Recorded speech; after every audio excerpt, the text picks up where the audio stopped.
Mga kaibigan, welcome back. Napakainit ng balita natin. SJ Belangel binuhat ang Kogas panalo at teammate na pala niya ngayon ang Gilas naturalized Benny Boatwright. Magandang tandem yan sa Gilas balang araw.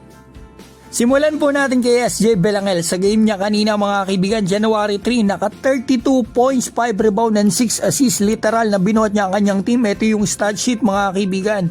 Maliban dun sa import na 16 points, lahat ng mga teammates niya below 8 points. So ito panoorin nga po natin. Mga kaibigan, marami pa po akong hindi na isamang nagawa niya dito na highlights. I'm sorry about that kasi wala po tayong makuha. So marami rin naman tayong nakuha dito na at least makikita po ninyo, magkaka-idea tayo kung paano niya binuhat, kung ano yung ginawa niya sa game na ito para makuha nila yung panalo. Tikit yung laban. Salamat sa 32 points na SJ. Kung wala yan, ay tambak sila dito.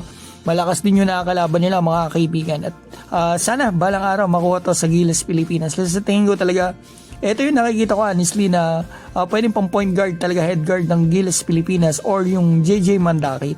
So ito mga kaibigan, ang ilan pa sa ginawa niya dito. Kita natin na master na SJ yung teardrop. So ito, balitaan ko na po kayo kay Benny Boatwright. Ilang araw lang po after nila maghiwalay ng kanyang team doon sa Taiwan, ay eto na nga, sa bagay, high caliber player, magaling talaga to. May kumuha na agad dito nga po sa team ni SJ Belangel.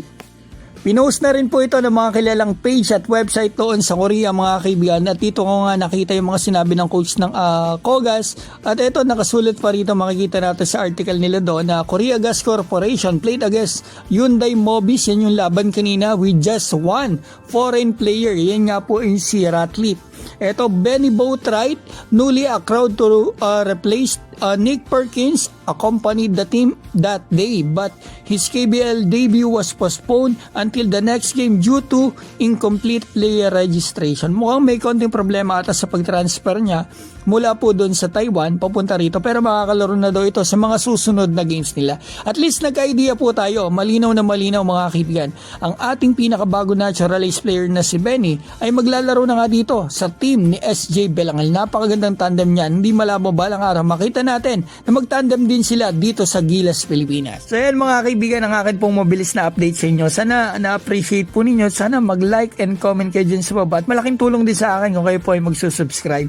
Ito, batiin ko po pala si Dwayne Jacel, Ernie Pastrana, at happy birthday po kay Paulo ng Milan. Ang daming taga-amin dyan, may yaman, kami lang ang hindi. Ito, Kulits 11 TV, Anonym Music, Bronx, Jay Sumilier, Raxido, Grind and Grow, GH, Edward, THT, Dennis Golosino, Sagittarius, Julito Ledisla, at Joselito Andrado. Mga kaibigan, Happy New Year po sa inyo. Sana i-bless kayo ng mas marami sa taong ito.